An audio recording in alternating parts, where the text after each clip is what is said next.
আসলে বিপদে পড়লে বোঝা যায় আমাদের কোনো ক্ষমতা নাই, ক্ষমতার মালিক হচ্ছেন একজন, তিনি কে? এজন্য রাব্বুল আলামিন বলেন, কুলিল্লাহুম্মা মালিকাল মুলকি তুতিল মুলকা মান তাশাউ ওয়া তানজিউল মুলকা মিম্মান তাশা ওয়া তুইজ্জু মান তাশাউ ওয়া তুযিল্লু মান তাশাউ বিয়াদিকাল খায়র ইন্নাকা আলা কুল্লি শাইইন কাদির। ও আল্লাহ, আপনি ক্ষমতার মালিক। ক্ষমতার মালিক কে? আপনি যারে চান ক্ষমতার চেয়ারে বসান, আবার যারে চান ক্ষমতা থেকে নামিয়ে দেন। ফেরাউনকে মিশরের মসনদে বসালো কে? আবার সাগরের পানিতে সুবানি খাওয়াইলো কে? নমরুদকে ইরাকের চেয়ারে বসালো কে? আবার মশার কামড় দিয়ে শেষ করে দিল কে? ডোনাল্ড ট্রাম্পকে আমেরিকার ক্ষমতার চেয়ারের মধ্যে বসালো কে? ডোনাল্ড ট্রাম্প যদি বান্দ্রামি করে ওইটারও লাথি মাইরা নামায়া দিতে পারে কে? এজন্য আল্লাহ বললেন, তাবারাকাল্লাযী বিয়াদিহিল মুলকু ওয়া হুয়া আলা কুল্লি শাইইন কাদির। সুমহান সেই সত্তা যার হাতে ক্ষমতা, সব ক্ষমতা কার হাতে? জোরে বলেন না, কার হাতে? এই পৃথিবীতে অনেক দেশের প্রধানমন্ত্রী কিংবা প্রেসিডেন্ট ক্ষমতার চেয়ারে 5 বছরের মেয়াদে বসে, জানেন? জানেন না? না, কোন দেশে 5 বছরের মেয়াদে, কোন দেশে 10 বছরের মেয়াদে। তো আমার আল্লাহ ক্ষমতার চেয়ারে বসছে কয় বছরের মেয়াদে? কথা বলেন। 20 বছর, 50 বছর, 100, 200, এর চেয়ে বেশি? উনার ক্ষমতার নির্দিষ্ট মেয়াদ নাই, উনার আজীবন মেয়াদ। সুবহানাল্লাহ কইবেন না? হুয়াল আউয়াল ওয়াল আখির ওয়াল যাহির ওয়াল বাতিন ওয়া হুয়া বিকুল্লি শাইইন আলিম। আল্লাহ বললেন, আমি প্রথম, আমি শেষ, আমি প্রকাশ্য, আমি গোপন। অনাদিকাল থেকে আমি আল্লাহ ক্ষমতার চেয়ারে বসা, অনন্তকাল পর্যন্ত থাকব। ঠিক কি না? 5 বছর 10 বছরের মেয়াদে আল্লাহ ক্ষমতার চেয়ারে বসে নাই। আল্লাহর ক্ষমতার মেয়াদ হচ্ছে আজীবন মেয়াদ। চিল্লায় বলেন ঠিক কি না?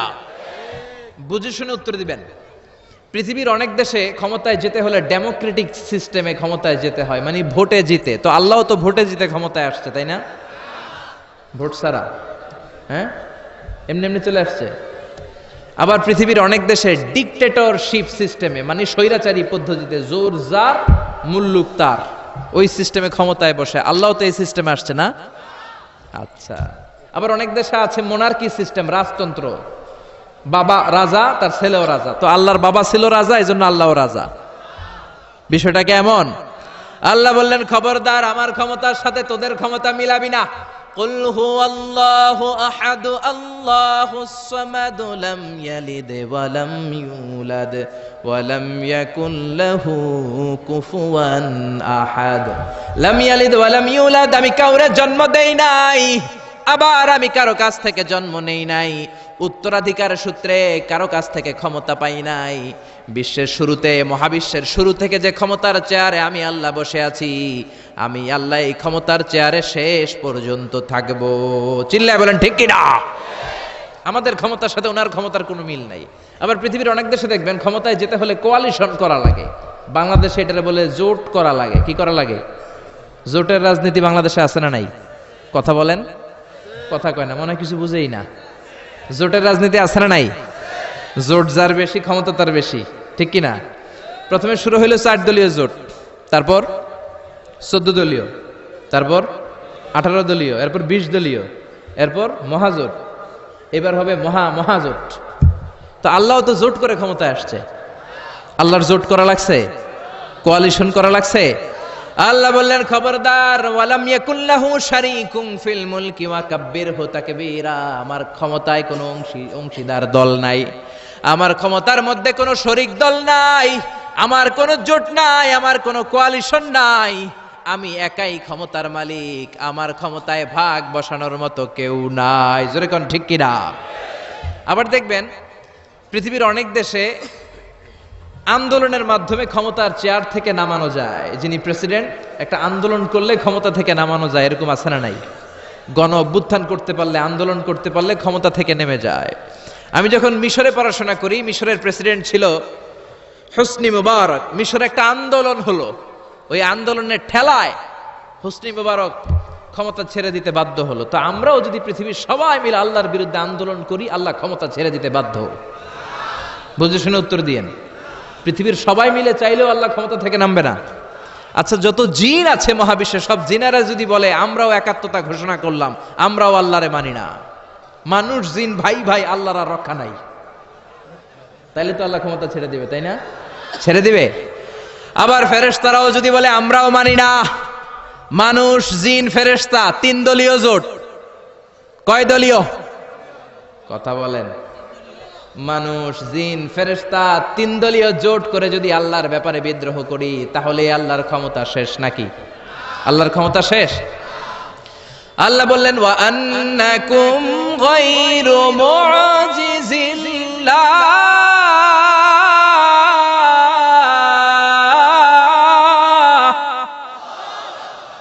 খবরদার, গোটা বিশ্বের সবাই মিলে যদি আমি আল্লাহরে পরাস্ত করতে চাও, গোটা বিশ্বের সবাই মিলে যদি আমি আল্লাহর ব্যাপারে বিদ্রোহ করো, আমি আল্লাহর বিরুদ্ধে যদি আন্দোলন সবাই মিলে তোমরা করো, আমার ক্ষমতার এক আনাও তোরা কমাতে পারবি না। সুবহানাল্লাহ। তার মানে আমাদের ক্ষমতার সাথে আল্লাহর ক্ষমতার কোনো মিল নাই। চিল্লায় বলেন ঠিক কিনা? আবার বুঝে শুনে উত্তর দেন। অনেক দেশে দেখবেন রাজার বয়স এত হইছে, বয়সের ভারে নুজ্জ হয়ে 70-80-তে পৌঁছে গেছে, কয় আই আর 57, আমি অবসরে যাব, সেলফ রিটায়ারমেন্ট, স্বেচ্ছায় অবসরে যাব। এরকম হয় না? অনেক রাজা, সুলতান, প্রেসিডেন্ট স্বেচ্ছায় অবসরে চলে যায়। তো আল্লাহরও তো অনেক বয়স হয়েছে, এখন আল্লাহর অবসরে যাওয়ার সময় এসেছে। বয়স হয় নাই, এত বছর উনি ক্ষমতা চালায়, এখনো বয়স হয় নাই। উনি ক্লান্ত হয় না? উনার ঘুমে ধরে না? আল্লাহ বললেন খবরদার, লা তাখুযুহু সিনাতুন ওয়ালা নাওম, আমার ঘুম নাই, আমার কোনো নিদ্রা নাই, আমার কোনো তন্দ্রা নাই, আমার কোনো ঝিমুনি নাই।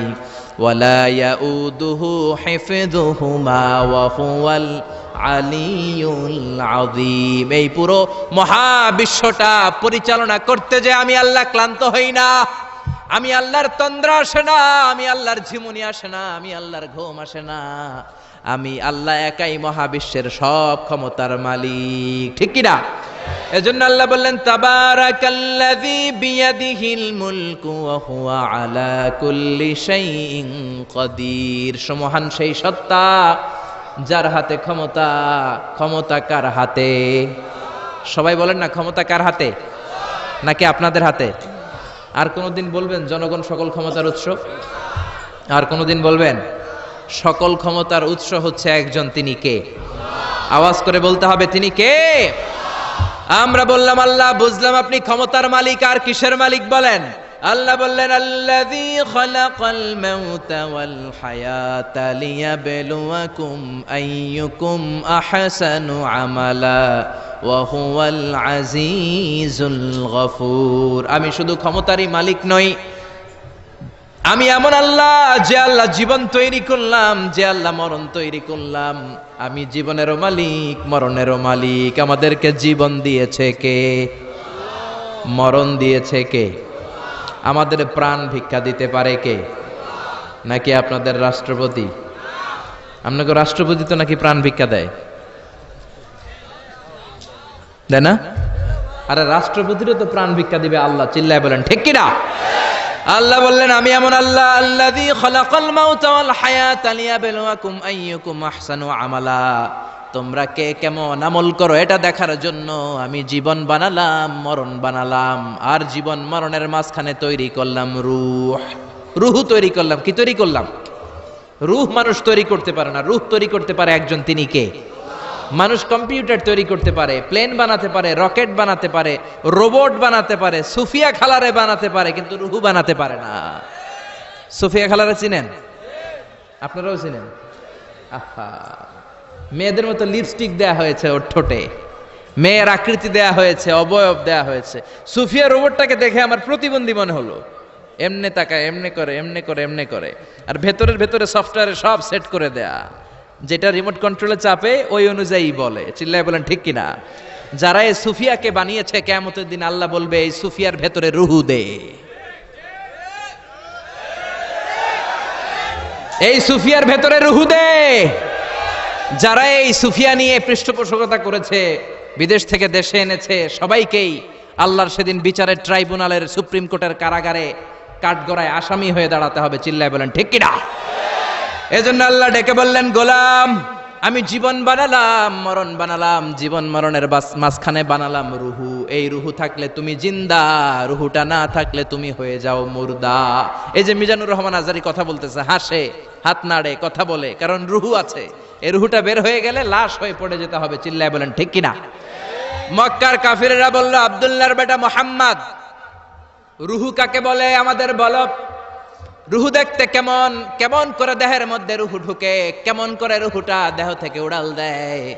এই রুহুর ব্যাপারে তথ্য দিতে পারলে কালিমা পড়ে সবাই মুসলমান হয়ে যাব। আপনারা রুহু দেখছেন কেউ? আপনার দাদা যে মারা গেল, বাবা যে মারা গেল, রুহুটা যে উড়াল দিল, দেখছেন? কালার কেমন, সাইজ কতটুকু, ওজন কতটুকু, দেখতে কেমন? আমরা কেউ রুহু দেখেছি? চিল্লায় বলেন দেখেছি। বিশ্বনবীরে বলা হলো, আব্দুল্লাহর বেটা মুহাম্মদ, রুহু কারে বলে যদি বলতে পারো কালিমা পড়বো। বিশ্বনবী বলতে পারে না, কারণ বিশ্বনবী মন গড়া কোনো কথা বলেন না, আকাশ থেকে গ্রিন সিগন্যাল আসলে তবেই বলেন, ঠিক কিনা? বিশ্বনবী আল্লাহ তাআলার পক্ষ থেকে গ্রিন সিগন্যাল পাওয়ার জন্য উপরে তাকিয়ে রইলেন, আয়াত নাজিল হয়ে গেল। ইয়াসআলুনাকা আনির রূহি কুলির রূহু মিন আমরি রাব্বি ওয়া মা উতীতুম মিনাল ইলমি ইল্লা কালিলা। ও নবী, লোকেরা আপনারা জিজ্ঞেস করে রূহ কাকে বলে। মা হুয়া রূহ, হোয়াট ইজ দ্য স্পিরিট? আপনি বলে দেন রূহ হলো আল্লাহর পক্ষ থেকে স্পেশাল অর্ডার। আল্লাহর অর্ডারে এই রূহটা দেহের মধ্যে ঢোকে, আবার আল্লাহর অর্ডারে রূহ বের হয়ে যায়। আল্লাহু আকবার। এই রুহুটা মানুষের দেহে ঢুকে কার অর্ডারে, আবার বের হয়ে যাবে কার অর্ডারে?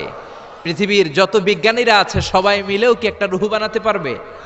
জোরে বলেন না, রুহু বানাতে পারবে?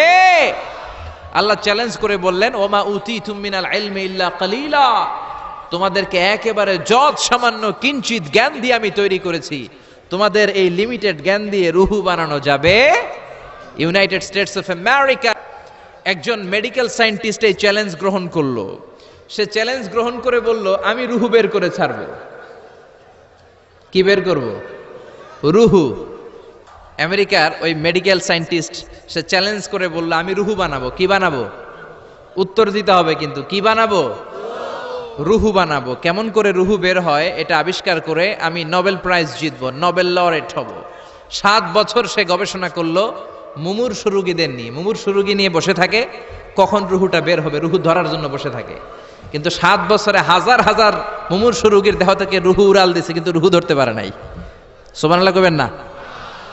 আচ্ছা, এইবার তার মাথায় একটা চিন্তা আসলো, না এই পন্থায় হাঁটলে তো হবে না, আমি একটা কাজ করি, বুলেট প্রুফের গ্লাস দিয়ে একটা ছোট্ট গ্লাসের রুম বানাই, ওই গ্লাসের ভেতরে মুমূর্ষু রোগী ঢুকায় দিব। বুলেট প্রুফ চিনেন তো?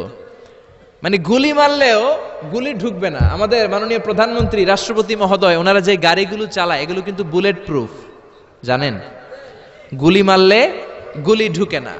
তো উনি বুলেট প্রুফ গ্লাস দিয়ে, টেম্পার্ড গ্লাস দিয়ে ছোট্ট একটা রুম বানালেন, কাচের গ্লাস। উনি মনে মনে ভাবলেন, মুমূর্ষু রোগী যদি এই কাচের গ্লাসের ভেতরে ঢুকাই, যেহেতু বুলেট প্রুফ, কিছু ঢুকেও না, বাইরে হয় না, রুহু বাইরেবো কেমনে দেখি। তো কাচের গ্লাস বানিয়ে তার টিমের সবাইকে বলল, আইসিইউ থেকে একটা মুমূর্ষু রোগীকে ধরে আনো, আজকে আমি রুহু ধরে ছাড়ুম। তো মুমূর্ষু রোগীকে আনা হয়েছে ইন্টেনসিভ কেয়ার ইউনিট থেকে, তাকে কৃত্রিম অক্সিজেন দিয়ে লাইফ সাপোর্টে রাখা হয়েছে। মেডিকেল টিমের প্রধান বলে, এই লোকটারে এই বুলেট প্রুফ গ্লাসের যে ছোট্ট রুম, এটার ভিতরে ঢুকানোর আগে চেক হিজ বিপি, তার বিপি মাপ, ব্লাড প্রেশার মাপ। তো মেপে দেখে ঠিক আছে। ওজন মাপ, বলে ওজন মাপা হলো, ওজন হচ্ছে 80 কেজি, 80 কিলোগ্রাম। কত কেজি? 80। সবাই বলেন কত কেজি? 80 কেজি। এবার মেডিকেল টিমের প্রধান বলে, মুমূর্ষু রোগীটার ভিতরে ঢুকিয়ে দে। ঢুকানো হলো। এবার সে বলল, লাইফ সাপোর্ট খুলে ফেল। সবাই বলে, স্যার লাইফ সাপোর্ট খুলে ফেললে তো মরে যাবে। মেডিকেল টিমের প্রধানকে মারার জন্যই তো আনছি, এটার না মারলে আমি রুহু পামু কেমনে? এটা রুহুটা তো বের করতে হবে দেহ থেকে। তো যেই কথা সেই কাজ, ঢুকানো হলো, লাইফ সাপোর্ট খুলে ফেলা হলো। লোকটা গ্লাস ফিটিং করা রুমের ভেতরে ছটফট করতে করতে দুনিয়া থেকে বিদায় নাই। এবার মেডিকেল টিমের প্রধান রুহু খুঁজতেছে, দুনিয়া থেকে বিদায়, তার মানে তো রুহু বের হয়ে গেছে, কিন্তু রুহু আর খুঁজে পায় না। গ্লাসের এই দিকে তাকায়, ওই দিকে তাকায়, নিচে উপরে ডানে বায়ে সামনে পেছনে, কোথাও রুহু নাই। রুহু খুঁজে পাওয়া যায় না। সে ভাবলো আমি গ্লাসের দরজাটা খুলে হাত দিয়ে এরকম বাইং মাছ যেমনি হাতায়, এরকম হাতাইলে হয়তো রুহু পাবো। তো কাচের গ্লাস খুলে হাত দিয়ে এরকম হাতানো শুরু করলো, হাতাতে হাতাতে পুরো গ্লাস ফিটিং করা রুমের ভিতরে সব খুঁজে ফেললে, কিন্তু রুহু খুঁজে পাওয়া যায় নাই। লোকটাকে বের করা হলো, উনি বললেন চেক হিজ বিপি, বিপি মাপতো। সবাই বলে স্যার এটা তো ময়রা ভূত হয়ে গেছে, এখন তো বিপি নাই। বিপি বুঝেন তো, ব্লাড প্রেশার, এই যে ধাক্কাটা অলিন্দ নিলয়, সিস্টলিক ডায়াস্টলিক, জন্মের পর থেকেই আমাদের এই যে দম নেয়া আর দম ছেড়ে দেওয়ার খেলাটা আছে না নাই? কথা বলেন। এই যে ফুসফুস দম নেয় দম ছেড়ে দেয়, শীতের রাতে আপনি কম্বল গায়ে দিয়ে ঘুমায় যান, আপনার দমও কি ঘুমায় যায়? আপনার দম ঘুমাইলে তো আপনি ঠুস। আয় রে মানুষ রঙিন ফানুস, দম ফুরাইলে তবু তো ভাই কারোরই নাই একটুখানি। আয় রে মানুষ রঙিন ফানুস, রঙিন ফানুস, আয় রে মানুষ। পড়েন আল্লাহু আকবার। এবার মেডিকেল টিমের প্রধান বলে চেক হিজ বিপি, বিপি মাপ। সবাই বলে বিপি নাই, কিন্তু ওজন আছে না নাই? মরার পরেও তো একটা লাশের ওজন থাকে কি থাকে না? এবার মেডিকেল টিমের প্রধান বলে চেক হিজ ওয়েট, ওজন মাপ। এবার ওজন স্কেলে সরানোর পরে দেখা গেল লোকটা মরার আগে ছিল 80, এখন হয়ে গেছে 78 কেজি। কয় কেজি? মরার আগে লোকটা ছিল কয় কেজি? মরার পরে ওজন দেওয়ার পরে ওজন হয়ে গেছে কয় কেজি? কমছে কয় কেজি?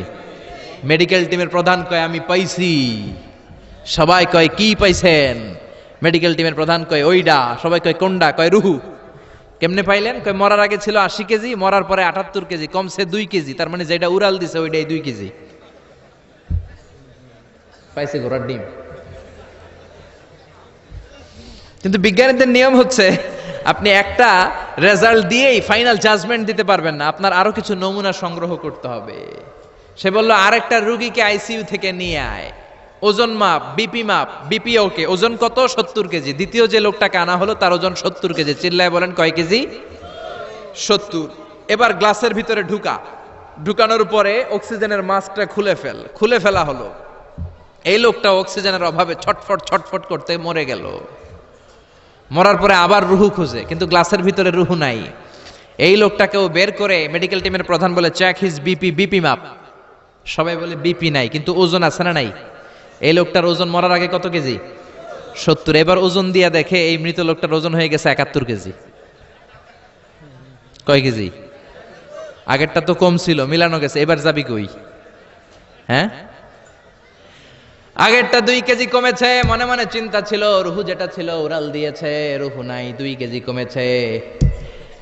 এবার ছিল 70 কেজি, মরার পরে আরো বেড়ে গেছে 1 কেজি। এবার যাবে কই? আল্লাহ বলে কিয়ামত পর্যন্ত বিপি মাপতে পারবা, কিয়ামত পর্যন্ত বুলেট প্রুফের গ্লাসের ভিতরে লাশ ঢুকাতে পারবা, বের করতে পারবা, কিন্তু রুহু খুঁজে বের করতে পারবা না। ঠিক কি না? ইয়াসআলুনাকা আনির রূহি কুলির রূহু মিন আমরি রাব্বি ওয়া মা উতিতুম মিনাল ইলমি ইল্লা কালিলা। নবী লোকেরা আপনার রুহের ব্যাপারে জিজ্ঞেস করে, আপনি সোজা সাপটা লোকদেরকে বলে দেন রুহু হলো আমার আল্লাহর আদেশ মাত্র। আল্লাহর আদেশে দেহে ঢুকে, আল্লাহর আদেশে বের হয়। পৃথিবীর কোনো মানুষ রুহু খুঁজে বের করতে পারবে না। সে বের করতে পারে নাই, কারণ মানুষ মরে গেলে এক একজনের দেহের অবস্থা এক এক রকম। কারো হাতটা টাইট হয়ে যায়, খিচুনি দিয়ে দেহের সবকিছু জমাট বেঁধে যায়, ওজন কিছু বেড়ে যায়। আবার কারো দেহটা ফেসফেসে হয়ে যায়, দেহের পেটের ভেতরে যত গ্যাস ছিল এগুলো বের হয়ে দেহটা পাতলা হয়ে যায়। পাতলা হোক আর ভারী হোক, ওইটা মেজারমেন্ট করে রুহু খুঁজে বের করা যায় না। চিল্লায় বলেন ঠিক কিনা? আমরা বললাম আল্লাহ, বুঝলাম আপনি ক্ষমতার মালিক, আপনি রুহুর মালিক, আর কিসের মালিক বলেন? আল্লাহ বললেন আল্লাযী খালাকা সাবআ সামাওয়াতিন তিবাকা মা তারা ফি খালকির রহমানি মিন তাফাউত। ও গোলাম, আকাশের দিকে তাকা, মাথার উপরে তাকা। 7টা স্তরে আকাশটারে 7টা স্তরে বিন্যস্ত করে সাজিয়ে দিয়েছে কে? আবার আল্লাহ বললেন ওয়ালাকাদ যায়্যানাস সামাআদ দুনিয়া বিমাসাবিহা ওয়া জাআলনাহা রুজুমান লিশ-শায়াতিন। আমি এই পৃথিবীর কাছের আকাশটাকে, প্রথম আকাশটাকে চমৎকার চমৎকার তারা দিয়ে সুশোভিত করে দিয়েছি। সুবহানাল্লাহ। এই যে খালি চোখে উপরের দিকে যে আপনারা তাকান, তাকালে যেটা দেখা যায় এটা কি আকাশ? কথা বলেন না। এটা আকাশ না, এটা মহাশূন্য। এটা কি? জোরে বলেন, এটা কি? স্পেস, ফাদা। এটা মহাশূন্য। আপনি উপরের দিকে তাকালে যেটা দেখেন এটা প্রথম আকাশের মহাশূন্য। কথা খেয়াল করে বুঝতে হবে। তার অনেক অনেক উপরে প্রথম আকাশ, তারপরে দ্বিতীয় আকাশের মহাশূন্য, তারপরে দ্বিতীয় আকাশ, তারপরে তৃতীয় আকাশের মহাশূন্য, তারপরে তৃতীয় আকাশ, তারপরে চতুর্থ আকাশের মহাশূন্য, তারপরে চতুর্থ আকাশ। এভাবে একটার চেয়ে আরেকটা বড়। কত বড়? বিষ্ণু বললেন, তোমার হাতের আংটিটা খুলে যদি সাহারা মরুভূমির উপরে ছুঁড়ে ফেলে দাও, সাহারা মরুভূমির তুলনায় তোমার হাতের আংটি যত ছোট, আল্লাহর দ্বিতীয় আসমানের তুলনায় আল্লাহর প্রথম আসমানটা ঠিক তত ছোট। সুবহানাল্লাহ। বাড়িতে যে বললেন, একটার চেয়ে আরেকটা বড়। প্রথম আসমানের চেয়ে দ্বিতীয় আসমান বড়, দ্বিতীয় আসমানের চেয়ে তৃতীয় আসমান বড়, ওইটার চেয়ে চতুর্থ, পঞ্চম, ষষ্ঠ, সপ্তম ওইটা বড়, তার উপরে বর্ডার এলাকা সিদরাতুল মুনতাহা বড়, তার চেয়ে বড় হচ্ছে লৌহে মাহফুজ, তার চেয়ে বড় আল্লাহর আরশ, তার চেয়ে বড় আল্লাহর কুরসি, তার উপরে আল্লাহর 70,000 নূরের পর্দার প্রথম পর্দাটা মহাবিশ্বের সবকিছুর চাইতে বড়। আল্লাহর এই সৃষ্টির তুলনায় কত ক্ষুদ্র আমি, কত তুচ্ছ আমি, কত নগণ্য আমি। এই যে আড়াইবাড়ি দরবার, এটা কোন থানায় পড়েছে? কসবা। কসবা হচ্ছে ব্রাহ্মণবাড়িয়ার একটা থানা, তাই না? ব্রাহ্মণবাড়িয়া হচ্ছে বাংলাদেশের 64টা জেলার একটা জেলা। এরকম 64টা জেলা মিলে সুজলা সুফলা শস্য শ্যামলা ডিজিটাল বাংলাদেশ, ঠিক কিনা? আর এই ডিজিটাল বাংলাদেশ এই পৃথিবীর সবচেয়ে বড় দেশ নাকি? হ্যাঁ, তাহলে ছোট্ট সাইজের একটা দেশ। এই যে পাশের ভারত, এই ভারতও বাংলাদেশের চেয়ে 20-25 গুণ বড়। কানাডা প্রায় 100 গুণ বড়, রাশিয়া প্রায় 150 গুণ বড়। এরকম 200টা দেশ নিয়ে পৃথিবীর 30 ভাগ স্থল, বাকি 70 ভাগ শুধু হানি আর হানি। বুঝতে পারছেন? 30 ভাগ হচ্ছে স্থল, বাকি 70 ভাগ জল। এই পুরোটা মিলে আমাদের পৃথিবী। এই পৃথিবী হচ্ছে সৌরজগতের খুব ছোট্ট সাইজের একটা গ্রহ। সৌরজগৎ নিয়ে যাদের কিছু পড়াশোনা আছে তারা জানবেন, এই সৌরজগতের একটা ছোট্ট বালিকণার চেয়েও ছোট সাইজের একটা গ্রহ হচ্ছে পৃথিবী। এই সৌরজগতের যে গ্রহগুলো আছে, এমনও গ্রহ আছে যেগুলো পৃথিবীর চাইতে সাইজে অনেক বড়। বৃহস্পতি নামে একটা গ্রহ আছে, বিশাল বড় সাইজের গ্রহ।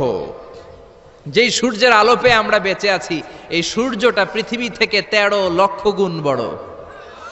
সুবহানাল্লাহ। বাড়িতে যে দেখছেন, বাড়িতে যে বলতে বললে এদিকে বলে ফেলায়, আসতে বলতে বললে চিল্লায় বলে। ডিজিটাল সিস্টেম, সরকার ডিজিটাল, দেশ ডিজিটাল, বক্তা ডিজিটাল, শ্রোতাও ডিজিটাল। আশা করি মাইকটাও ডিজিটাল না? আলহামদুলিল্লাহ, ডিজিটাল হতে হবে। তো এই সূর্যটা পৃথিবী থেকে 13 লক্ষ গুণ বড়। কত লক্ষ? Can you imagine, can you guess? এটা কি আপনি কল্পনা করতে পারেন? 13 লক্ষ পৃথিবী সূর্যের মধ্যে রাখার জায়গা করে দিয়েছে কে? সূর্য কি পৃথিবী থেকে মাত্র 13 গুণ বড়? 1300 গুণ, 13,000 গুণ, 13 লক্ষ গুণ। তার মানে কি সূর্যই মহাবিশ্বের সবচেয়ে বড় গ্রহ, বড় তারা? না। ব্যাটেল জিউস নামে একটা তারা আছে, যে সূর্য পৃথিবী থেকে 13 লক্ষ গুণ বড়। ওই ব্যাটেল জিউস তারা আবার ওই সূর্যের চেয়ে 33 কোটি গুণ বড়। তার মানে ব্যাটেল জিউস তারাই মহাবিশ্বের সবচেয়ে বড় তারা? না। ব্যাটেল জিউসের চেয়েও যে কত বড় তারা আছে তার কোনো ইয়ত্তা নাই। এরকম lakh lakh, million, billion, trillion, zillion, ফিলিয়ন, অক্ট্রিলিয়ন, কত অক্ট্রিলিয়ন তারা যে আমাদের গ্যালাক্সি মিল্কি ওয়েতে আছে, ইউনাইটেড স্টেটস অফ আমেরিকার নাসার বিজ্ঞানীরা আজও হদিস করতে পারে নাই। চিল্লায় এখন আল্লাহু আকবার। সূর্যের পরে পৃথিবীর সবচেয়ে কাছের তারার নাম হচ্ছে প্রক্সিমা সেন্ট্রাই, তারপরে আলফা সেন্ট্রাই এ, আলফা সেন্ট্রাই বি, ইটা ক্যারিনা, ব্যাটেল জিউস, একটার চেয়ে আরেকটা বড়। আসেন এই শীতের রাতে আমরা সূর্যের পরে পৃথিবীর সবচেয়ে কাছের যেই তারা প্রক্সিমা সেন্ট্রাই, এই শীতকালের একটা পিকনিক করে আসি ওখান থেকে। প্রক্সিমা সেন্ট্রাইতে আমরা পিকনিক করতে যাবেন? ওখানে যদি আমরা শীতকালীন পিকনিক করতে যাই তাহলে আমাদের কত সময় লাগবে? ছোট্ট একটা আইডিয়া দেই। তো আমরা যে পিকনিকে যাব, যারা যারা হাত তোলেন, কিভাবে যাইবেন? গাড়িতে? কেন? প্লেনে? রকেটে? হ্যাঁ, রকেটে যাইতে হবে, প্লেনে যাওয়া যাবে না। কারণ বর্তমান বিশ্বে সবচেয়ে দ্রুতগামী যে প্যাসেঞ্জার প্লেন আবিষ্কার হয়েছে, এটার নাম হচ্ছে বোম সুপারসনিক। কি নাম? Bomb supersonic. Bomb bomb Afridi না, আবার বোম সুপারসনিক। এটা ঘন্টায় চলে 1300 কিলোমিটার বেগে। এটা দিয়েও যাওয়া যাবে না। কারণ কোনো প্যাসেঞ্জার বিমান দিয়ে এই যে মাধ্যাকর্ষণ শক্তি এটাকে ডিঙানো যায় না, আমাদেরকে যেতে হবে রকেট দিয়ে। কোন রকেট দিয়ে যাব? যেই রকেট দিয়ে নীল আর্মস্ট্রং, এডউইন অলড্রিন আর মাইকেল কলিন্স 1969-এ চাঁদে নেমেছিল। ওই রকেটটার নাম হচ্ছে অ্যাপোলো 11। যারা যারা হাত তুলছেন একটু নামটা মুখস্থ রাখেন, অ্যাপোলো 11। তা না হলে আপনি ঘুরে আসলে লোকেরা জিজ্ঞেস করতে পারে কোন রকেটে গেছিলেন, তখন বলতে হবে না অ্যাপোলো 11-এ গেছিলাম। তো ঠিক আছে, যারা যারা হাত তুললেন তারা আর আমি এখন পৃথিবী থেকে সবচেয়ে কাছের যে তারাটা প্রক্সিমা সেন্ট্রাই তার নাম, ওইখানে পিকনিকে যাব। তো এই যে রকেটটা দিয়ে যাব অ্যাপোলো 11, এটা কত দ্রুত চলে এটা আগে শোনেন। এই অ্যাপোলো 11 সেকেন্ডে চলে 11 কিলোমিটার বেগে, মিনিটে চলে 660 কিলোমিটার বেগে, আর ঘন্টায় চলে 39,000 কিলোমিটার বেগে। সুবহানাল্লাহ, মজা করে কইতে পারলেন না? 39,000 কিলোমিটার বেগে ঘন্টায় চলে। আচ্ছা, বাংলাদেশ থেকে আমেরিকা কত কিলো হবে? 8-10,000 কিলো। তার মানে এই রকেটটা দিয়ে বাংলাদেশ থেকে আমেরিকায় 1 ঘন্টায় 4 বার আসা যাওয়া করা যাবে। সুবহানাল্লাহ পড়েন। তো যারা যারা হাত তুলেছেন, আসেন আমরা এই রকেট দিয়ে পৃথিবীর সবচাইতে কাছের তারা প্রক্সিমা সেন্ট্রাইতে শীতকালের পিকনিকে যাব। কিন্তু যাবেন যে কত সময় লাগবে এটাও তো জানার দরকার আছে না নাই? যেই রকেটটা অ্যাপোলো 11 ঘন্টায় চলে কত হাজার কিলোমিটার বেগে? 39,000 কিলোমিটার বেগে। 39,000 কিলোমিটার বেগে ছোটে এরকম একটা রকেট দিয়ে যদি পৃথিবীর সবচেয়ে কাছের তারায় আমরা পৌঁছতে চাই, আমাদের 1,15,000 বছর লেগে যাবে।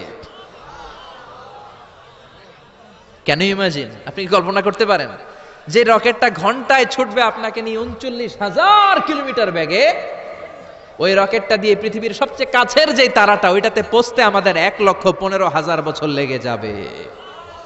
তার মানে আল্লাহ যদি বলে যা আজহারি কি আর করবি, তোর যখন এত শখ হয়েছে, যারা যারা হাত তুলছে তোরে আর ওদেরকে আমি 1,15,000 বছর হায়াত দিয়ে দিলাম।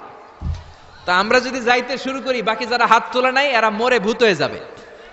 শুধু এরা না, এদের নাতিপুতিও মরে শেষ, আমাদের নাতিপুতিও শেষ।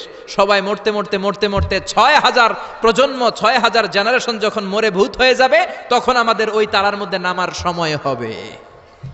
সুবহানাল্লাহ কইবেন না? গ্রিক সভ্যতার সময়কালে গ্রিকদের একটা সভ্যতা আছে, নাম শুনছেন না? গ্রিক সভ্যতা, মিশরীয় সভ্যতা, মেসোপটেমিয়াম সভ্যতা, ইনকা সভ্যতা, মহেঞ্জোদারো সভ্যতা, চিচেন ইৎজা সভ্যতা। তো এই যে গ্রিক সভ্যতার সময়কালে কেউ যদি এই প্রক্সিমা সেন্ট্রাইতে এই রকেটটা দিয়ে যাওয়া শুরু করত, তাহলে 2018 সালে তাদের পুরো সফরের মাত্র 4% কমপ্লিট হতো। 96% ট্যুর তখনও বাকি থেকে যেত। চিল্লায় পড়েন আল্লাহু আকবার। ওই আল্লাহ ডেকে বললেন, গোলাম ওয়ালাকাদ যায়্যানাস সামাআদ দুনিয়া বিমাসাবিহা ওয়া জাআলনাহা রুজুমান লিশ-শায়াতিন। এরকম বিশাল বিশাল তারকারাজি দিয়ে, তারা দিয়ে প্রথম আকাশটাকে আমি আল্লাহ সুশোভিত করে দিয়েছি। পড়েন সুবহানাল্লাহ। তো এরকম তারা কি মহাশূন্যে শুধু একটা আছে? কত হাজার আছে কেউ জানে না। চিল্লায় বলেন ঠিক কিনা? সূরাতুল মুলক অনেক লম্বা, তো আমি হাইলাইটেড জায়গাগুলো নিয়ে আপনাদের সাথে কথা বলি। এরপরে রব্বুল আলামিন প্রথম রুকুর শেষের দিকে বললেন, ওয়া আসিররু কাওলাকুম আও ইজহারু বিহি ইন্নাহু আলিমুম বিযাতিস সুদূর। ও গোলাম, তোমরা আস্তে কোনো কথা বলো, প্রকাশ্যে বলো কিংবা গোপনে বলো, কেউ শোনে না, শোনে কে? চিল্লায় বলেন, কেউ যেটা দেখে না দেখে কে? কেউ যেটা শোনে না শোনে কে? দুনিয়ার সবার চোখ আপনি ফাঁকি দিতে পারবেন, আমার আল্লাহর চোখ ফাঁকি দেয়া যাবে নাকি? আচ্ছা বলেন তো, পুলিশের চোখ ফাঁকি দেয়া যায় কি যায় না? র্যাবের চোখ, বিমানবন্দরে কাস্টমস অফিসারের চোখ, দুর্নীতি দমন কমিশনের অফিসারের চোখ, পরীক্ষার হলে ম্যাজিস্ট্রেটের চোখ, কিন্তু আমার আল্লাহর চোখ ফাঁকি দেয়া যায়? আপনি রাত্রিবেলা দরজা বন্ধ করে জানলা আটকে দিয়ে বাতি বন্ধ করে পাপ করেছেন, অন্যায় করেছেন, কেউ দেখে নাই, দেখেছে কে? এরপরে আল্লাহ বললেন, আওয়ালাম ইয়ারাউ ইলা তাইরি ফাওকাহুম সাফাতিন ওয়া ইয়াকবিদনা মা ইউমসিকুহুন্না ইল্লার রহমান ইন্নাহু বিকুল্লি শাইইন বাসীর। আল্লাহ ডেকে বললেন, গোলাম ওরা কি পাখির দিকে তাকায় না? আওয়ালাম ইয়ারাউ ইলাত তাইর, ওরা কি পাখির দিকে নজর করে না? ফাওকাহুম সাফাতিন ওয়া ইয়াকবিদ, যেই পাখিগুলো ওদের মাথার উপর দিয়ে উড়ে বেড়ায়, যেই পাখিগুলো ওদের মাথার উপরে ডানাগুলো মেলে দেয়, আবার ডানাগুলো ঝাপটে জমিনের মধ্যে নেমে আসে, ওরা কি পাখির দিকে তাকায় না? কেউ যদি পাখি নিয়ে গবেষণা করে সে নাস্তিক হতে পারে। আপনি যদি পাখি নিয়ে রিসার্চ করেন আপনি নাস্তিক হতে পারবেন না। এজন্য আল্লাহ তাআলা পবিত্র আল কোরআন আল কারীমের অনেক জায়গায় পাখির কথা বললেন, পাখি দিয়ে আল্লাহ দৃষ্টান্ত দিলেন। সুলাইমান আলাইহিস সালামকে আল্লাহ তাআলা একটা স্পেশাল পাখি দিলেন, ওটার নাম হচ্ছে হুদহুদ। 1000 মিটার উপর থেকেও তার এই পাখির চোখে মেগাপিক্সেল এত বেশি ছিল, জমিনের দিকে নজর করেই জমিনের কত ফুট নিচে মিষ্টি পানি আছে এই পানির সন্ধান সে সুলাইমান নবীকে দিয়ে দিত। সুবহানাল্লাহ পড়েন। কত কিসিমের, কত ধরনের, কত রং বেরঙের পাখি যে আল্লাহ পৃথিবীতে বানিয়েছেন তার কোনো ইয়ত্তা নেই। হামিং বার্ড নামে একটা পাখি আছে, নর্থ আমেরিকাতে পাওয়া যায়, পৃথিবীর সবচেয়ে ছোট্ট সাইজের পাখি। এটা যখন প্রাপ্ত বয়সে পৌঁছে এই পাখিটার সাইজ হয় মাত্র 3 ইঞ্চি। কয় ইঞ্চি? পৃথিবীর সব পাখি সামনের দিকে উড়ে, আর এই হামিং বার্ড সামনেও যেমনি উড়ে পিছনের দিকে উঠতে পারে। সুবহানাল্লাহ কইলেন না? এই পাখিটা প্রতি সেকেন্ডে তার পাখা ঝাপটায় 80 বার। কয়বার? আমি আপনি আমাদের হাতগুলো 1 সেকেন্ডে ঝাপটাতে পারবো কয়বার? 4 বার, সবচেয়ে বেশি হলে 5 বার। আর এই পাখিটা প্রতি সেকেন্ডে তার ডানা ঝাপটায় 80 বার। চিল্লায় এখন সুবহানাল্লাহ। আলপিন সুইফট নামে একটা পাখি আছে, সাউথ ইউরোপের আল্পস পর্বতমালার পাশে এই পাখিগুলো পাওয়া যায়। গোটা বিশ্বে এটাকে সুইফট বার্ড বলে, সুইফট বার্ড। এই সুইফট বার্ড একবার শূন্যে উড়াল দেওয়া শুরু করলে 8 মাস উড়ন্ত অবস্থায় থাকতে পারে। আবার কোনো প্রয়োজনে পৃথিবীতে নেমে আসে, আবার উড়াল দিলে আবার 8 মাস, আবার নেমে আসে, আবার উড়াল দিলে আবার 8 মাস। সুবহানাল্লাহ পড়েন। হোমা বার্ড নামে একটা পাখি আছে, যে পাখিটা উড়ন্ত অবস্থায় ডিম পেড়ে দেয়, আর ওই ডিম জমিনে পড়ার আগেই উড়ন্ত অবস্থায় শূন্যে থাকতে ওই ডিম ফুটে বাচ্চা বেরোয়, ওই বাচ্চাও আবার শূন্যে উঠতে শুরু করে দেয়। এজন্য রব্বুল আলামিন বলেন, আওয়ালাম ইয়ারাউ ইলাত তাইরি ফাওকাহুম সাফাতিন ওয়া ইয়াকবিদ মা ইউমসিকুহুন্না ইল্লার রাহমান ইন্নাহু বিকুল্লি শাইইন বাসীর। নাস্তিকগুলো কি পাখির দিকে নজর করে তাকায় না? কেমন করে তাদের উপর দিয়ে পাখাগুলো মেলে দিয়ে তারা উড়ে বেড়ায়। সাফাতিন ওয়া ইয়াকবিদনা, পাখাগুলো ডানাগুলো মেলে দেয়, আবার ডানা ঝাপটায়। এই পাখিগুলোকে শূন্যে কেউ ধরে রাখে নাই, ধরে রেখেছে একজন, তিনি হলেন আমার আল্লাহ। তিনি কে? এই যে পাখিগুলো শূন্যে উড়ন্ত অবস্থায় থাকতে পারে, ওদেরকে শূন্যে উড়ন্ত অবস্থায় রাখলো কে? জোরে বলেন কে? ছোট্ট হাঁসের বাচ্চা পৃথিবীতে আসার সাথে সাথে কেমন করে পানিতে সাঁতার কাটে। কে এই হাঁসের বাচ্চারা শিখালো যে তোর ডানা ঝাপটাতে হবে, পা নাড়াতে হবে? শিখালো কে? গাভীর পেট থেকে বাছুর বের হয়েই গাভীর ওলানের মধ্যে ঢু মারে। কে ওরে শিখালো ওই জায়গায় ঢু দে, ওইখানে ঢু মারলেই তোর রিজিক বেরোবে? কে শিখালো? সুবহানাল্লাহ কইতে মন চায় না? এজন্য আল্লাহ বললেন, ওরা কি পাখির দিকে তাকায় না? পাখির দিকে তাকালে তো পৃথিবীর কোন মানুষ নাস্তিক থাকতে পারে না। পাখিকে আরবিতে কি বলে বলেন তো দেখি? হ্যাঁ, কি? তয়ের। হ্যাঁ, তয়ের। আর বিমানকে আরবিতে কি বলে কে জানেন? তয়ের, তয়রান, তয়ের একই জিনিস। বিমান আরবিও যা, পাখি আরবিও তা। Birds and aeroplane maintain the same flying mechanism while flying. পাখি আর বিমান যখন আকাশে উড়ে একই সিস্টেমে উড়ে। এজন্য এই পাখির উপর রিসার্চ করে বিমান আবিষ্কার হয়েছে। সুবহানাল্লাহ পড়েন। কিন্তু আফসোসের বিষয় হচ্ছে আমরা বানাতে পারি নাই, এটা বানিয়েছে ইহুদিরা। Wilbur right or will write, দুই ভাই মিলে বিমান বানিয়েছে 1903 সালে। ইউনাইটেড স্টেটস অফ আমেরিকার নাগরিক এই দুই ভাই মিলে তারা বিমান বানিয়ে ফেললো। আমরা বানাতে পারি নাই। আমরা আছি মদ আর নারী নিয়ে, আমরা আছি হিন্দি সিনেমা নিয়ে, আমরা আছি মারামারি নিয়ে, আমরা আছি কাফের ফতুয়া দেয়া নিয়ে, আমরা আছি তর্কাতর্কি নিয়ে, জি বাংলা নিয়ে, স্টার জলসা নিয়ে, কিরণমালা নিয়ে। চিল্লায় বলেন ঠিক কিনা? স্টার জলসা হায়ারে জিহি বাংলা, নষ্ট করলো হয়ে আমার সোনার বাংলা। স্টার জলসা হায়ারে জিহি বাংলা, নষ্ট করলো হয়ে আমার সোনার বাংলা। ঠিক কিনা? কেমন করে পরকিয়া করতে হবে, শাশুড়ি বউয়ের মধ্যে কেমন করে কুটনামি লাগাতে হবে, এগুলো ট্রেনিং জি বাংলা, স্টার জলসা, হিন্দি সিনেমার ভেতরে আছে না নাই? আমরা এগুলো নিয়ে ব্যস্ত, কাফের ফতুয়া দিয়ে নিয়ে ব্যস্ত। কথায় কথায় আমাদের মুখ দিয়ে বেরোয় তুই কাফের, তুই 3 কারণে কাফের, তুই 5 কারণে কাফের, তুই 6 কারণে কাফের। এই কাফের মরলে, এই কাফেরকে যেখানে কবর দেয়া হবে, ওই কবরের উপর যে ঘাস উঠবে, ওই ঘাস যে গাভী খাবে, ওই গাভীর দুধ যে খাবে, ওইটাও কাফের। এরকম ফতোয়া আছে না নাই? তো আমরা এই ফতোয়াবাজি নিয়ে ব্যস্ত। উইলবার রাইট আর অরভিল রাইট কোরআনের এই আয়াতের উপর রিসার্চ করে, গবেষণা করে এরা দুইজন বিমান বানিয়ে ফেললেন। এই দুই ভাই পাহাড়ের মধ্যে শুয়ে কত পাখি যে দেখেছে, কত পাখির ছবি যে এঁকেছে, কত পাখির মোশন এন্ড মুভমেন্ট নিয়ে তারা গবেষণা করেছে। করতে করতে করতে এই দুই ভাই বিমান বানিয়ে ফেলেছে। তবে এখনকার মতো এত উন্নত বিমান নয়, ছোট্টখাট্ট বিমান, একটু উড়ে আবার ধপাস করে জমিনে পড়ে, একটু উড়ে আবার ধপাস করে জমিনে পড়ে। সর্বপ্রথম ফ্রান্সের এক শহর থেকে আরেক শহরে, পৃথিবীর প্রথম প্যাসেঞ্জার বিমান এক শহর থেকে আরেক শহরে ল্যান্ড করেছে। এই তো মানুষের স্বপ্ন বাস্তবায়িত হয়ে গিয়েছে। এতদিন মানুষ শুধু দেখতো হায় রে পাখি উড়ে, আমরা উঠতে পারি না। এখন পাখির চেয়েও আরো দ্রুত বেগে আমরা উড়ি, ঠিক কিনা? এই যে আপনারা হজে যান, কিভাবে যান? প্লেনে যান। প্লেনে যান তো বুঝলাম, উড়ে উড়ে যান না?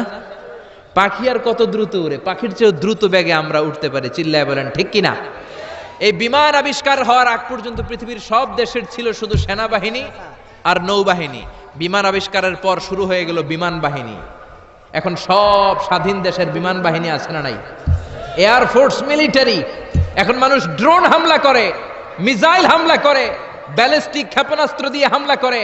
United states of America little boy and fat man নামে দুইটা পারমাণবিক বোমা দিয়ে জাপানের হিরোশিমা নাগাসাকিকে ধ্বংস করে মেসাকার করে দিয়েছে। এমন ভাবে ধ্বংস করেছে, তারপরে কয়েক প্রজন্ম যারাই জন্ম নিত জাপানের হিরোশিমা নাগাসাকিতে বিকলাঙ্গ হয়ে জন্মাতো, হয় হাত নাই, নয় পা নাই, নয় চোখ নাই, নয় ঠ্যাং নাই, চিল্লায় বলেন ঠিক কিনা? এজন্য আল্লাহ বললেন, গোলাম আওয়ালাম ইয়ারাউ ইলা তাইরি ফাওকাহুম সাফাতিন ওয়া ইয়াকবিদ মা ইউমসিকুহুন্না ইল্লার রহমান ইন্নাহু বিকুল্লি শাইইন বাসীর। এই পৃথিবীর স্বঘোষিত নাস্তিকগুলা কি পাখির দিকে নজর করে তাকায় না? পাখি নিয়ে কোন নাস্তিক যদি গবেষণা করে, ওই নাস্তিক আর নাস্তিক থাকতে পারে না, ওরে নাস্তিক থেকে আস্তিক বানায়া দিবে কে? এরপর আল্লাহ বললেন, আম্মান হাযাল্লাযী ইয়ারযুকুকুম ইন আমসাকা রিজকাহু বাল্লাজ্জু ফী উতুওয়িন ওয়া নুফুর। আল্লাহ বললেন, ও গোলাম, আমি আল্লাহ রিজিক দেই। আমি আল্লাহ যদি তোদের রিজিক বন্ধ করে দেই, কে আছে তোদের রিজিক দিতে পারে? রিজিক দেওয়ার মালিক কে? পৃথিবীতে যত খাবার আছে সব খাবারগুলো যদি নষ্ট হয়ে যায়, আমাদেরকে খাবার দিবে কে? ঘুম থেকে উঠে দেখলেন কোথাও কোনো খাবার নাই, বাজারে ফলমূল নাই, বিস্কুট নাই, আলু নাই, সিঙ্গারা নাই, কিচ্ছু নাই, ক্ষেতের মধ্যে কোনো ফসল নাই, গাছের মধ্যে ফুল ফল কিচ্ছু নাই। এরকম যখন অবস্থা হয়ে যাবে, আল্লাহ যদি রিজিকগুলো দেয়া বন্ধ করে দেয়, আপনাদেরকে রিজিক দিবে কে? খাদ্য দিবে কে? নাকি আপনাদের খাদ্যমন্ত্রী? আপনাদের খাদ্যমন্ত্রীও রিজিক দিতে পারবে না? প্রধানমন্ত্রী? জোরে বলেন। এজন্য আল্লাহ বললেন, ওমা মিন দাব্বাতিন ফিল আরদি ইল্লা আলাল্লাহি রিজকুহা। এই জমিনের মধ্যে যত ধরনের প্রাণী আছে, মাছ আছে, পশু আছে, সব প্রাণীগুলাকে, মানুষগুলাকে রিজিক দেয় কে? তিমি মাছগুলো সকালবেলা সাগরের এই মাথা থেকে ওই মাথা যায় খালি পেটে, বিকেলবেলা পেট ভর্তি করে তিমি মাছটারে ফিরায় দেয় কে? বাবুই পাখি সকালবেলা বাসা থেকে খালি পেটে বের হয়ে যায়, বাবুই পাখির পেট ভর্তি করে বিকেল বেলায় বাসায় ফিরিয়ে দেয় কে? রিকশাওয়ালা সকালবেলা আল্লাহর নাম নিয়ে খালি পকেটে রিকশা নিয়ে বের হয়ে যায়, বিকেল বেলা রিকশাওয়ালার পকেট ভর্তি করে রিকশাওয়ালাকে বাড়িতে ফিরায় দেয় কে? এজন্য রিজিক দেওয়ার মালিক একজন, তিনি কে? চিল্লায় বলেন না, তিনি কে? আল্লাহ ছাড়া কেউ রিজিকের ব্যবস্থা করতে পারে না। সাইয়েদনা সুলাইমান আলাইহিস সালাম ছিলেন গোটা বিশ্বের বাদশা। 4 জন বাদশা যারা গোটা বিশ্বকে শাসন করেছে। এই 4 জনের 2 জন হচ্ছে মুমিন, 2 জন কাফের। কাফেরের একজন হচ্ছে নমরুদ, আরেকজন হচ্ছে বখতনাসর। এই বখতনাসরকে ইংরেজিতে বলে Nebuchadnezzar the second. He was the constructor of the hanging garden of Babylon. ব্যাবিলনের শূন্য উদ্যানের নির্মাতা। এই দুইজন কাফির শাসক গোটা বিশ্বের বাদশা ছিল। আর মুমিন ছিল দুইজন, একজন সাইয়েদনা সুলাইমান আলাইহিস সালাম, আরেকজন হচ্ছে যুলকারনাইন। কোন সুবহানাল্লাহ। তো সুলাইমান আলাইহিস সালাম আল্লাহর জলিল কদর পয়গম্বর, আল্লাহরে বললেন, আল্লাহ তুমি আমারে গোটা বিশ্বের বাদশা বানালা, আমি চাই একদিন আমি গোটা বিশ্বের সব মানুষ প্রাণী আর মাছগুলোকে লাঞ্চ খাওয়াবো। লাঞ্চ কি খাওয়াবো? লাঞ্চ বুঝেন তো আপনারা? লাঞ্চ মানে কি? দুপুরের খাবার। আচ্ছা, তো সাইয়েদনা সুলাইমান আলাইহিস সালাম ইচ্ছা পোষণ করলেন, আল্লাহ এই বর্ণনাটা মিনাল ইসরাইলিয়াত, ইসরায়েলি বর্ণনা, কিন্তু বর্ণনা করা যাবে, সমস্যা নাই। ওয়া হাদিসু আন বানি ইসরাঈলা ওয়ালা হারাজ, সমস্যা নাই, এটা আমাদের কোরআন বা হাদিসের কোনো আয়াতের সাথে কন্ট্রাডিক্ট করে না, এজন্য বর্ণনা করা যায়। তো সাইয়েদনা সুলাইমান বললেন, আল্লাহ গোটা বিশ্বের সব প্রাণীকুল, পশুকুল, পক্ষীকুল, মৎস্যকুল, মানবকুল, জিনকুল, সবাইকে আমি একবেলা কি খাওয়াবো? সবাই বলেন, কথা বলেন না। লাঞ্চ খাওয়াবো, দুপুরের খাবার। সবাই বলেন কি খাওয়াবে? দুপুরের খাবার খাওয়াবো। আল্লাহ বললেন, no, it's not your duty man, it's not your job. Sulaiman এটা তোমার কাজ না, এটা আমার কাজ, তুমি পারবা না। সাইয়েদনা সুলাইমান বললেন, আল্লাহ লেট মি ট্রাই, আমার একটু চেষ্টা করতে দেন না, আমার মনে বড় শখ, গোটা বিশ্বের বাদশা আমারে বানায় দিলেন, গোটা বিশ্বের প্রেসিডেন্ট করে আপনি আমাকে সিলেক্ট করলেন, আমি যদি একবেলা সবারে মেহমানদারি করাইতে পারতাম, আমার কলিজাটা ঠান্ডা হয়ে যেত। সুলাইমান আলাইহিস সালামও জোরাজুরি করতে শুরু করলেন, আল্লাহও রাজি হয় না, সুলাইমান নবীও ছাড়েন না। পরে সুলাইমান আলাইহিস সালামের জোরাজুরির কারণে আল্লাহ বললেন, ওকে ট্রাই করে দেখো পারো কিনা। সাইয়েদনা সুলাইমান আলাইহিস সালামের অনুসারী ছিল জিনেরা। জিনেরা ওনার কথা শুনতো, সব জিনদেরকে নিয়ে বসালো, জিনদের সাথে গোল টেবিল বৈঠক। জিনের বাদশারে বলল, জিনের বাদশা আমি গোটা বিশ্বের সব মানুষগুলোকে একদিন দুপুরের খাবার খাওয়াবো, যাও সাগরের পাড়ে 40 কিলোমিটার জায়গার মধ্যে খাবারের আয়োজন করো। জিনের বাদশা বিশাল বিশাল ডেগ পাতিল নিয়ে সমস্ত জিনদেরকে নিয়ে রান্না বান্নার কাজ শুরু করলো।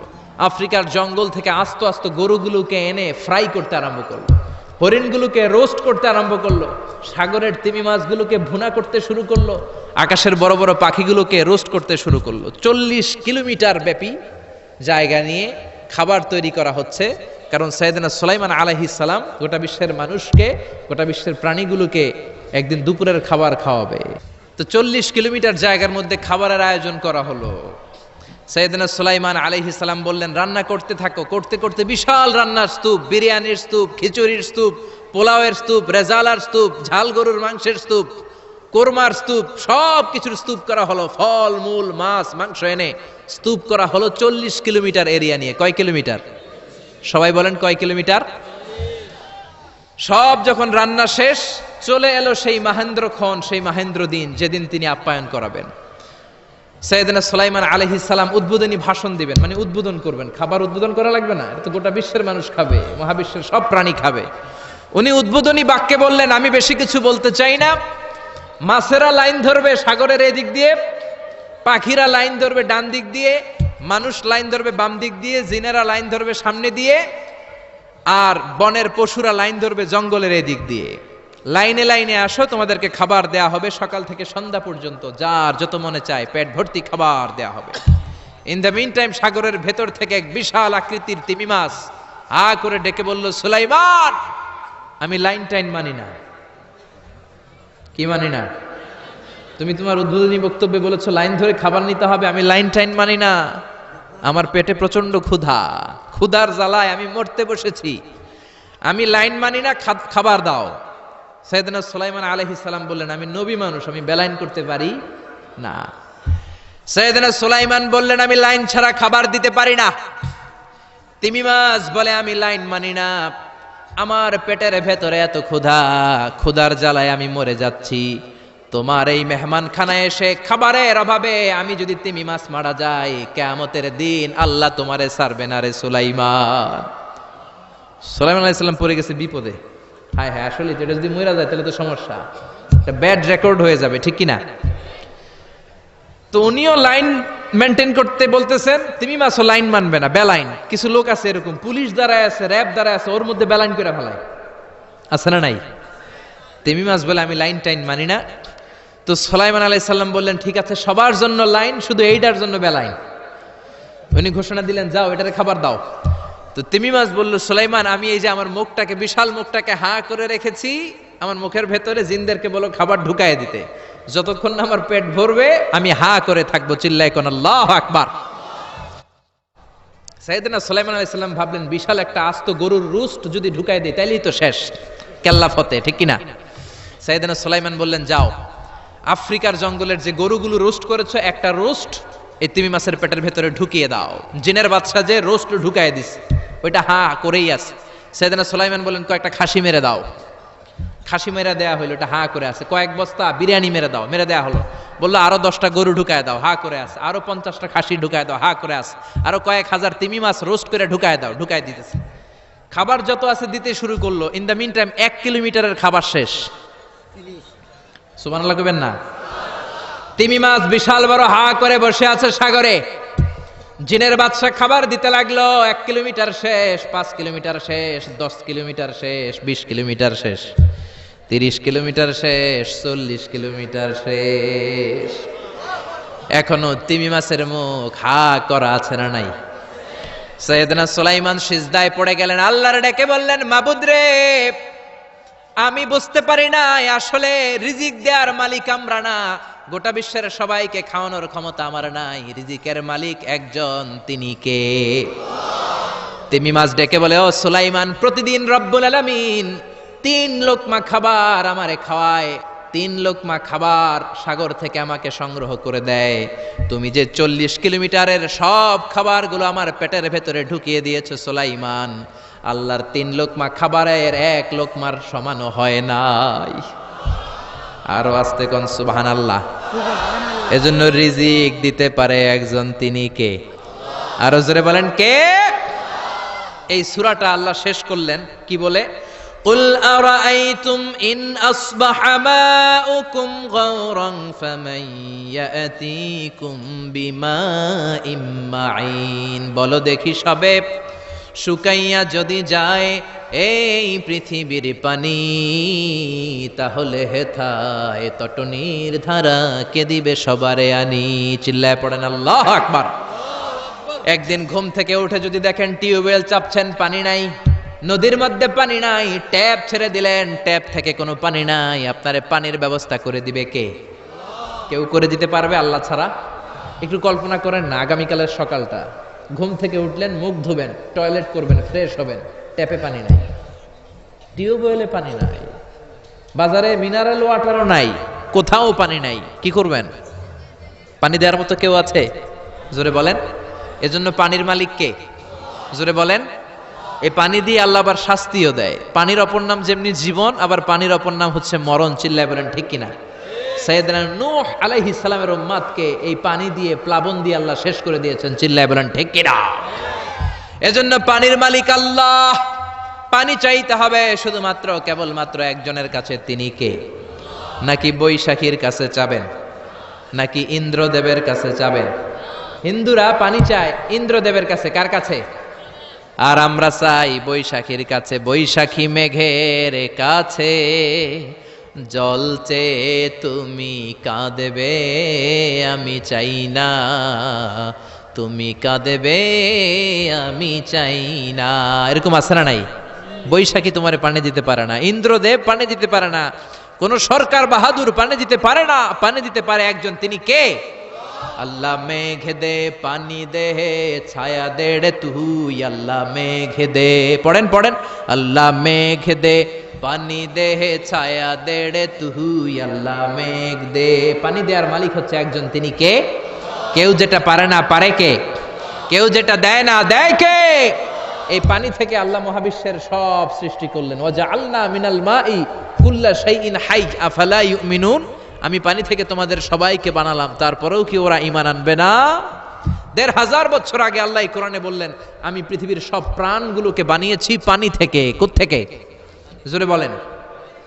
বিজ্ঞানীরা এখন স্বীকার করছে যে পৃথিবীর সর্বপ্রথম প্রাণ পানি থেকে এসেছে। চাঁদে পানি নাই, তাই প্রাণও নাই। মঙ্গলে পানি নাই, তাই প্রাণও নাই। জুপিটারে পানি নাই, তাই প্রাণও নাই। কোন গ্রহে একটা ফোঁটাও পানি নাই, তাই প্রাণও নাই। পৃথিবীতে পানি আছে, তাই পৃথিবীর মধ্যে প্রাণ দিয়ে পৃথিবীটাকে চমৎকার করে তৈরি করে দিয়েছে কে? বিজ্ঞানীরা বলে পৃথিবীর সর্বপ্রথম যে প্রাণকণা আবিষ্কার হয়েছে এটার